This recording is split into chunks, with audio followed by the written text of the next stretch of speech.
In most mythical stories, elements of nature are always considered divine, and such was the case for Mesopotamian myths too. Tiamat is believed to be a primordial goddess of the sea who mated with Apsu, the deity of groundwater, to birth younger gods in Mesopotamian religion. She is a representation of chaos. She is addressed as a beautiful and glowing woman. The Tiamat mythology is said to be divided into two halves. In the first, she is a creation goddess who quietly creates the cosmos via consecutive generations through a sacred union between diverse waters, while in the second, she is regarded as the ugly symbol of primordial chaos. Images of a sea serpent or dragon have been used to identify her in certain instances. For millennia, scholars dispute whether Tiamat was a goddess or not. Many said she was a monster or demon, the incarnation of another god, or even a mortal dragon so strong that all other dragons worshipped her as their queen and creator. Whatever she was, scholars knew she was strong and was adored as a goddess by evil dragons. To be very precise, she is a Babylonian mythological figure, the 𝐤𝐨𝐬𝐵. A story about the creation of Babylonian culture is the only myth that features her. She is a fairly confusing character in this tale, since she is originally represented as a positive, mother-like figure who gave birth to the first generation of gods and later changed into an evil character. And despite the fact that there are two different versions of her personality in Sumerian writings, they both describe her in the same way, the evil five-headed dragon queen. She had one head for each color of a dragon, black, blue, green, red, and white, and each head possessed the power of different dragons.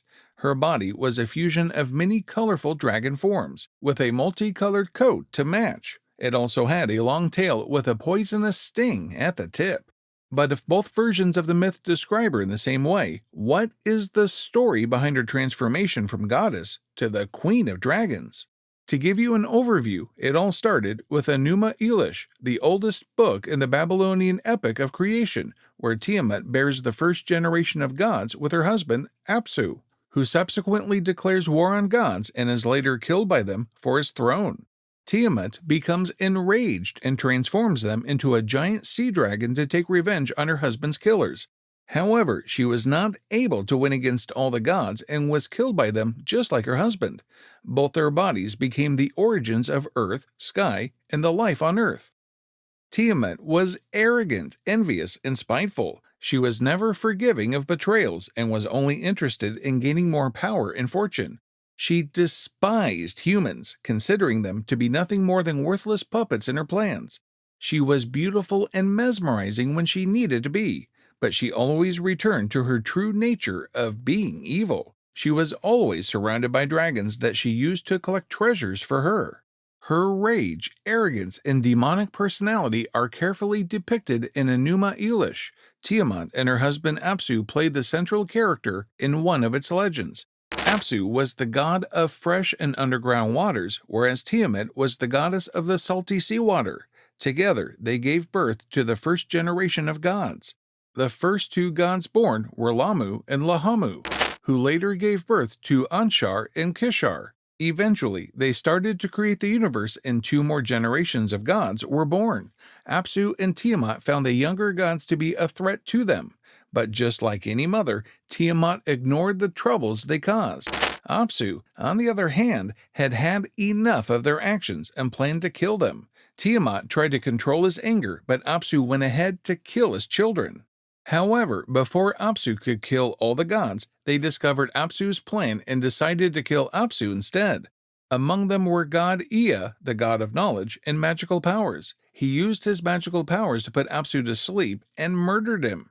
He was then thrown into the heavens and the night sky, and his body gave birth to land and laid the foundation for the creation of earth. It was also after this that Marduk was born and given the four winds to play with. Marduk was thought to be more powerful than the other gods, and he was characterized in the writings as dazzling, mighty, and with the power of the 10 gods. Some of the younger gods were jealous of him and complained to Tiamat. These complaints triggered Tiamat to take revenge for the loss of her beloved husband.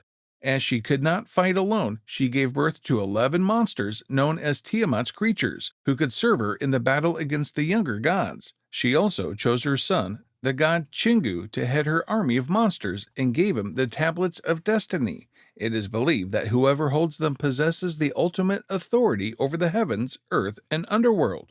When the gods learned about Tiamat's plan to destroy them, they attempted to kill Tiamat too, but were unsuccessful.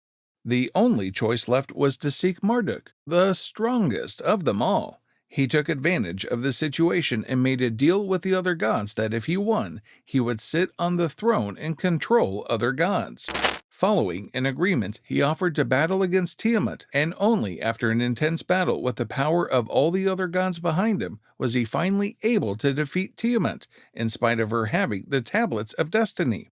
He did so by shooting an arrow into her belly, splitting her down the middle.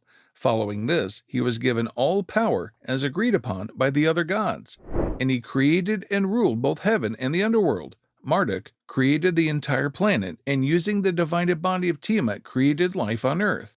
Finally, he formed heaven and earth from her tears, and her weeping eyes gave birth to Tigris and Euphrates River, as well as the Milky Way.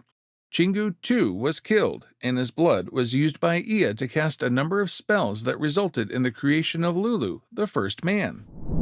So this was the myth behind Tiamat. If you ever travel to the Middle East, you will find that the Tigris and Euphrates River are the most spiritually renowned and largest river systems there.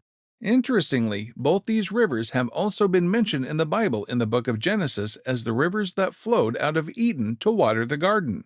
Don't you find it amazing how all the different mythologies have so much overlap? We surely do. Now, if you enjoyed this video and want to know more about ancient mythology, make sure you hit the like and subscribe button so we can bring more of such stories to you in the future. We'll see you next time. Until then, goodbye.